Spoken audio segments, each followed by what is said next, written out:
AIIMS नई दिल्ली व सफदरजंग नई दिल्ली के सीनियर डॉक्टर अब आपके शहर सिवान में। डॉक्टर उमेश, नवजात एवं शिशु रोग विशेषज्ञ, चिकित्सा पदाधिकारी, सदर हॉस्पिटल सिवान। डॉक्टर उमेश जो आपके बच्चों का कर रहे कुशल व बेहतरीन इलाज। सुशीला देवी हॉस्पिटल, डॉक्टर उर्मिला अखौरी के सामने, hospital road Siwan. Mobile number 9199720654 और 7250722154।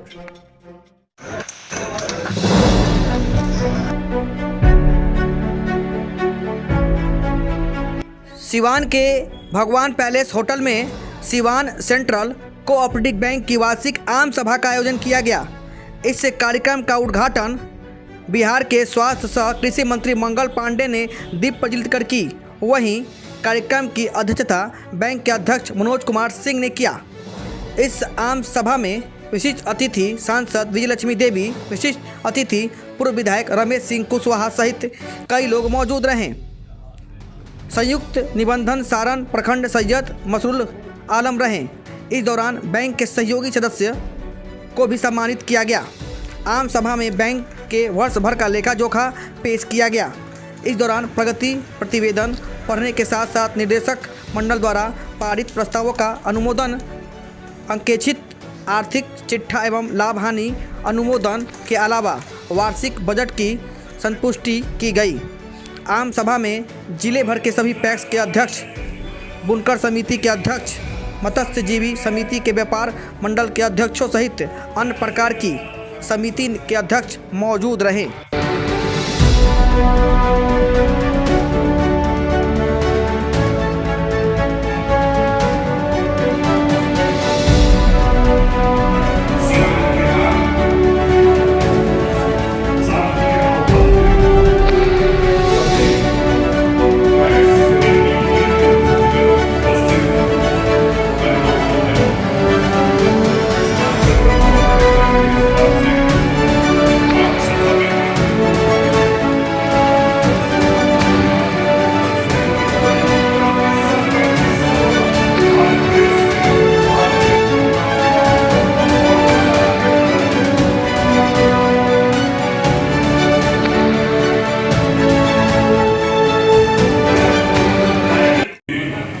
अभी अपना विचार अध्यक्षीय भाषण के रूप में आप सब लोगों के बीच रखने वाले हैं। हम सब लोगों को आगे कार्यक्रम में जाना है, इस कारण हम सब लोगों ने बीच में अपने बातों को, विचारों को आपके बीच रखा। आज मैं थोड़ी पूर्व की अतीत की बात, वर्तमान की बात कहते हुए आगे की कुछ बातें जो आपने की है उसको कह के मैं अपनी बात समाप्त करूंगा। आज बहुत सुखद लगता है जब काम करता हुआ दिखाई पड़ता है। न केवल काम करता हुआ दिखाई पड़ता है बल्कि कोऑपरेटिव बैंक लाभ में चलता हुआ दिखाई पड़ता है। आज बहुत सुखद लगता है जब बिहार के गांव में जाने पर पैक्स के अध्यक्ष मिलते हैं, पैक्स के गोदाम बनते हुए दिखाई पड़ते हैं, पैक्स की व्यवस्था के तहत किसानों का अनाज खरीद होता हुआ दिखाई पड़ता है।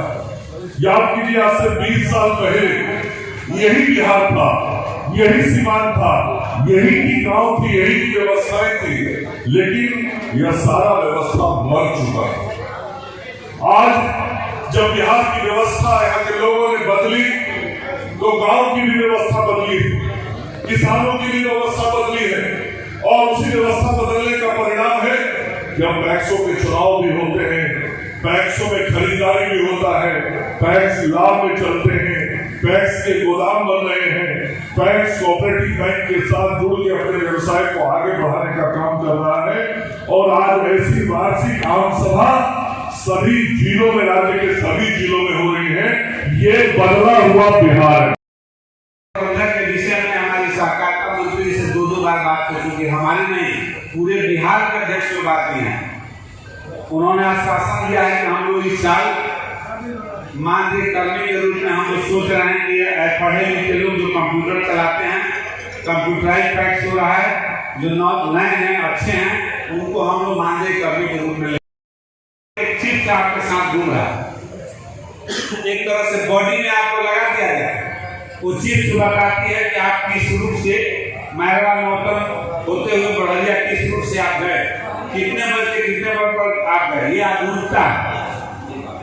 आप उस आधुनिकता के माध्यम से आपको कंपटीशन के लिए तैयार किया जा रहा है कि आपके पैक्स में कंप्यूटराइज कर दिया गया पैक्स को। अब कोऑपरेटिव बैंक की सिवान कोऑपरेटिव बैंक के वार्षिक आम सभा की बैठक में आज हम सब लोग उपस्थित हुए थे। कोऑपरेटिव बैंक के माध्यम से पैक्सों को आर्थिक सहयोग देते हुए, व्यापार मंडलों को आर्थिक सहयोग देते हुए हम किसानों की अर्थव्यवस्था को मजबूत करने का काम करते हैं। और आदरणीय प्रधानमंत्री नरेंद्र मोदी जी, राज्य के माननीय मुख्यमंत्री नीतीश कुमार जी और भारत सरकार के सहकारिता मंत्री अमित शाह जी के नेतृत्व में बिहार के सहकारिता को हम सब लोग मजबूत करने में लगे हुए हैं, पैक्सों को मजबूत करने में लगे हुए हैं और पैक्सों के माध्यम से किसानों की अर्थव्यवस्थाओं को बेहतर करने में लगे हुए हैं। आज नए पैक्स के गोदाम बनाए जा रहे हैं, पैक्सों को कंप्यूटरीकृत किया जा रहा है ताकि वहाँ और बेहतर तरीके से काम हो सके और कोऑपरेटिव बैंक के माध्यम से उनको आर्थिक रूप से भी सहयोग किया जा रहा है। इस साल बैंक लगभग 38 लाख रुपए के फायदे में है। प्रोक्योरमेंट का काम ऐसे कम हुआ है, फिर भी 38 लाख के फायदे में है। आने वाले समय में पैक्सों को कंप्यूटराइज किया जाएगा और पैक्सों को अपने एजेंट के रूप में, बैंक के एजेंट के रूप में काम करने के लिए, जैसा कि आपने अभी सुना हमारे प्रबंध निदेशक ने कहा कि एजेंट के रूप में हम तत्काल 12 पैक्सों को चयनित करेंगे और उनके माध्यम से कमीशन बेस पर हम काम करेंगे, जैसे गुजरात में काम करते हैं। आम सभा आज होने का क्या? देखिए, किसी भी संस्था का साल में एक बार लेखा जोखा अपने शेयर धारकों को दिया जाता है। इसीलिए हमारा बैंक भी क्या प्रॉफिट हुआ, क्या लॉस हुआ, क्या किए, इसका लेखा जोखा अपने शेयर धारकों को जो हमारे पैक्स के रूप में है, व्यापार मंडल के रूप में, उनको देने का हम लोग काम करते हैं। टारगेट अब 1 करोड़ का है क्या? बिल्कुल 1 करोड़ अचीव हो जाएंगे संभवतः अगले साल।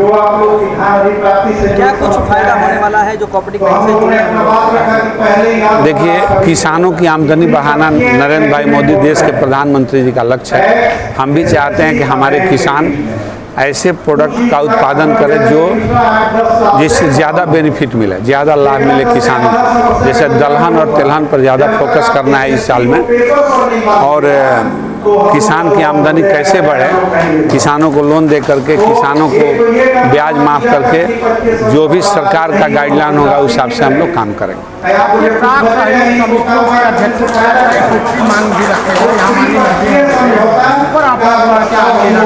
माननीय मंत्री जी के समक्ष उन लोगों ने रखा है और जेन्युइन मांग है। जैसे हमारे प्रबंधकों को सरकार सैलरी नहीं देती है, अपने स्रोत से हमारे पेड मैनेजर को सैलरी दिया जाता है, जो बिल्कुल जीरे ऊँट के मुंह में जीरे वाली स्थिति है।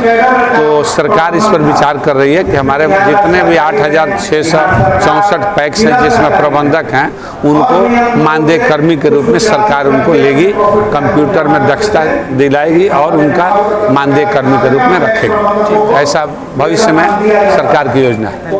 मैं महेश राय, अध्यक्ष the Gopalganj central cooperative bank Gopalganj से हूँ।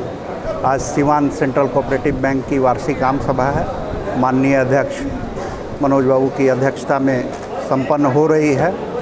इसमें पूरे वर्ष का लेखा जोखा हमारे जितने भी शेयर होल्डर्स हैं, अर्थात पैक्स अध्यक्ष, विभिन्न समितियों के अध्यक्ष, उनके सामने रखा जाता है, उस पर चर्चा होती है। और सिवान सेंट्रल कोऑपरेटिव बैंक आज की तिथि में बहुत अच्छा काम कर रहा है। इनका डिपॉजिट 366 करोड़ है, 38 लाख का प्रॉफिट है। तो इस अवसर पर हम लोग यही शुभकामना करते हैं कि बैंक निरंतर प्रगति के पथ पर आगे बढ़ता रहे।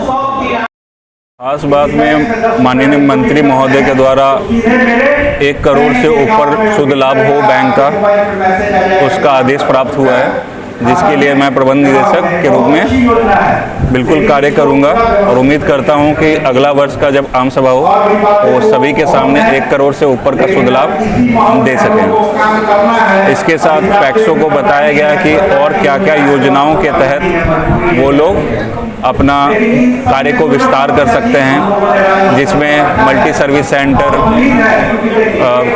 अलग अलग व्यवसाय के लिए ऋण ले सकते हैं हमारे यहाँ से, कॉमन सर्विस सेंटर को कैसे ऑपरेट कर सकते हैं जिससे और भी लोगों को नौकरियाँ मिल जाएगी। जब तक पैक्स ग्रो नहीं करेगा तब तक कोई भी केंद्र सहकारी बैंक ग्रो नहीं कर सकता।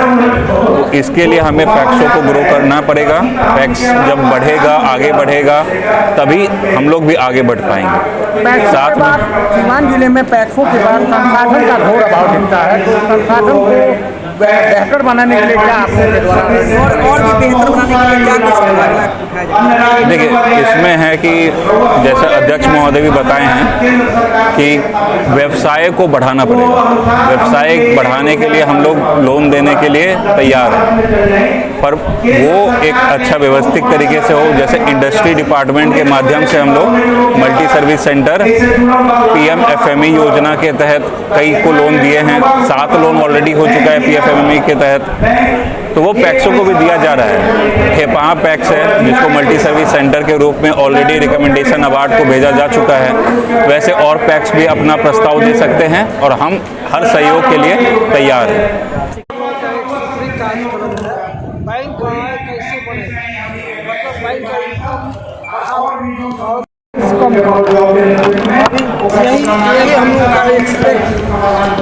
यही एक सूत्रीय कार्यक्रम अभी चल रहा है। तमाम योजनाओं के माध्यम से हम लोग ऋण वितरित कर रहे हैं। अभी शाखा स्तर पर शाखा प्रबंधक को 3 लाख तक ऋण स्वीकृत करने का अधिकार निदेशक मंडल द्वारा दे दिया गया है और तमाम छोटे जो व्यवसायी हैं और उद्यमी हैं उनको धड़ल्ले से ऋण दिया जा रहा है। और हम लोग चाहेंगे कि अगले साल, जैसा कि अभी मंत्री जी मंच से आप लोग थे बोले हैं, अब अगला जो हम लोगों का वार्षिक आम सभा होगा वो निश्चित रूप से 1 करोड़ रुपये का हम लोग लाभ अर्जित करेंगे। निश्चित रूप से हम लोग का उद्देश्य है।